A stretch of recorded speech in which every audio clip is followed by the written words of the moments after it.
I want to really bring home this idea of community and how God uses hardships not as mountains to keep us from him, but to let us use them as platforms to make him known even more. And when you read through the Bible, there is this, as we get ready to close out here in just a minute, there is this like teeter-totter in Scripture, right? So you have King David, and he says, I am pursued by my enemies. My heart is afraid and it's scared, and what do I do when this world is broken? I am running, I'm hiding in caves, my life is on the line, my enemies surround me. Oh God, it's like this teeter-totter where he says, life is awful, it's so difficult, hardship is here, I am being betrayed by my own men. I mean, this difficulty, you see this hardship, and it's stated clearly in the Scripture, and David's a great one to talk about. You see this in Ecclesiastes, you see this through the text, and then right after, my enemies surround me, they tear me down, they are ready to consume me, then you'll see something like, but great is the Lord. Great is the Lord. As the deer pants for the water, being hunted, deer panting for the water, literally a deer on the run, being hunted, exhausted, tired. So my soul longs for the presence of Christ and to be made whole, presence of God, to be made whole in him. I mean, we see this hardship, great is God. Hardship, great is God. Why does this teeter-totter happen all through the Scripture? You see it everywhere in the Bible. This teeter-totter of awareness. I am aware of how broken this life is, and now I am aware of how amazing God is and where my hope really is at. I was talking with the staff the other day, my worship arts team, and we were kind of discussing this, thinking through metaphors. And I think this is the way we've kind of landed on it. So our life is like this thin veil. In fact, the text even uses this as a metaphor for life. It's like this thin veil. And stretched out over, this is you. So this life, I mean, hang with me for just 2 or 3 minutes here. This represents your life, a thin veil. And we know that there are eternal things that are behind it, right? We know, we really do believe when we pop into church and we sit here, we take a moment, we remember there are eternal, important, valuable things, but then we walk back into the world and all we see is this veil of the temporary, right? It's stretched out. You lay in bed and you look at your retirement, your investments. You're trying to figure out how this is going to work. This temporary veil, it's all going to pass away. You look at your work. You think through, man, how's this going to happen? You lose your job, something difficult, but you're trying to put together this veil. Your health, exercise, diet, eat right. Trying to keep this veil, this thin, temporary veil, trying to keep it in shape. And then it's like God comes along. Here's the thing, man. God comes along and he allows, I believe he does, he allows times for this veil just to kind of be cut.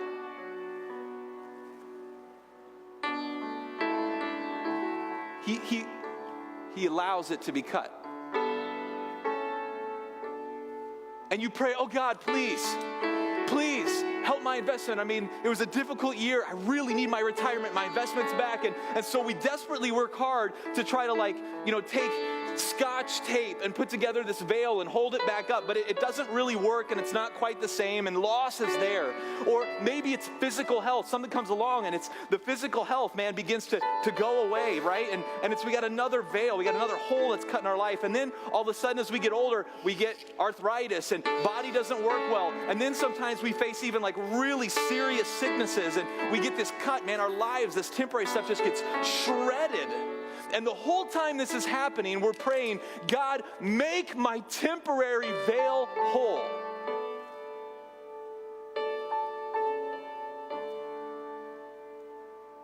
But here's how it works biblically. There are text-specific things that are taught in Scripture, and then there are meta-understanding ideas where you have to read chunks of Scripture to get it. What is the purpose of the larger chunk of Scripture? And what it is there's this teeter-totter. Life is really, really difficult. My veil is being torn. My family's fallen apart. Hardship comes my way. My body doesn't work. My enemy surrounds me. I've lost my position. I've lost my influence. I've lost. And then the teeter-totter a few verses later is, God is great. God is amazing. Here's why this happens in the Bible. Because when we're so locked in to this temporary thing and it just shreds us, we feel shredded, we're so locked into this temporary thing, we can't see what is eternally most important until it begins to tear away, and then we remember, oh yeah, this is just passing away. It's just passing away.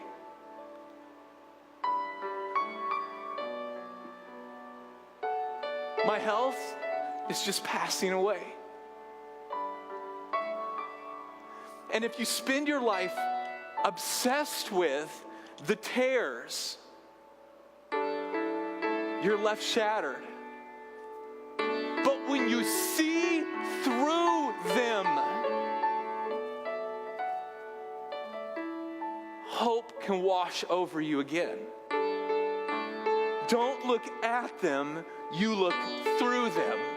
You don't look at them, you look through them. And the teeter-totter in Scripture is that. The teeter-totter in Scripture is the moment where the writers, thinkers, authors, they look at the tear, the fragile life, the things that are broken that don't work, and then the next couple of verses, they look through them. Now here's the crazy thing that you find in the Bible. You find that the temporary shredding, the hardship that happens, sometimes is the means in which you're able to see through frail life. Pain isn't the end. For many people, it's the door. It's the door. How many times have I sat in my office with people that recall the hardest season of their life years later, and they look back and say, it was the best season? Because I could finally see through the veil that I've been so desperately working to try to hold together.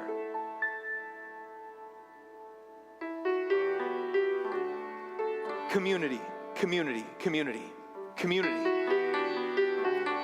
Why do we emphasize community so much in this church? Every campus, every location, everywhere, community, community, community. Get in a community group. Be engaged in a community group. Why? Here's why. And from day one, think about this. Day one, the launch of the church, the beginning of the church age, the epicenter of Christianity, Jesus gives them, Matthew 20, go and make disciples. Before you do, wait for the Spirit, gather together. They're together in prayer. All of these broken, messed up people are gathered together. Why? Because you find Christian community is often the place, where you have people remind you that it's not about the temporary. You know what? When you go to work, you know what they want you to think about every day? The temporary stuff. When you go meet with your retirement guy, your investor, you know what he's wanting you to obsess over? All of your conversation, it's all about the temporary stuff. When you go meet with a doctor, and we have doctors and investors, we have all these people in our church, right? So ours are amazing, right? But if you as a Christian go meet with them, a lot of your conversation is even about your body. It's the temporary stuff. And I hate to break it to you, but even our best doctors, you're still going to die. And so you talk every day, all of your day, obsession, all the temporary stuff. Oh, Pastor Mike, I don't have time to read my Bible because I'm really working on all this. I don't have time to be in the Word. I don't have time to be in prayer because I'm working so hard to try to hold this together. I mean, my retirement's not working out right, and I'm so exhausted. How much more does God have to tear away from you before you can finally see what really matters? Do you see it? How much more does he have to tear away from you?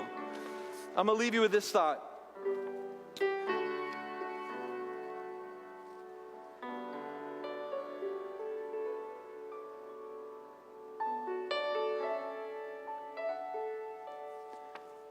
My old youth pastor, I've shared this with you before, my old youth pastor, Eddie Shigley, is now a prophet at Indiana Wesleyan.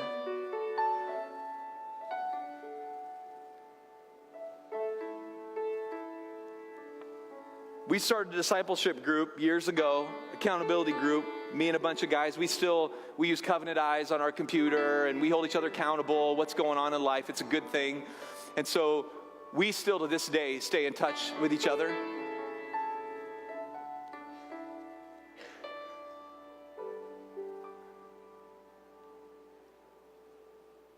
And Eddie, my youth pastor, he was talking with us. He said, listen, I want to be really clear.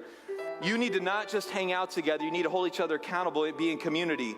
Because Christian brothers and sisters are supposed to help you see through the veils that are blinding you. You can't just be an observer in Christianity from a distance. You need to be in community.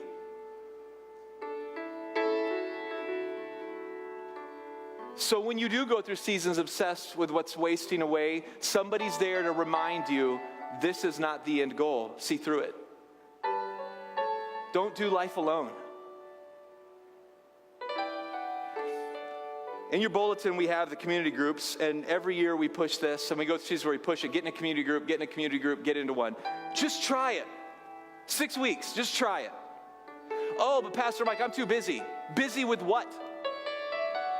What are you busy with that's keeping you from looking through to the eternal things? What else does God have to tear away for you to finally have the time to focus on what matters most? What else does God have to tear away for you to finally have the time to focus on what matters most?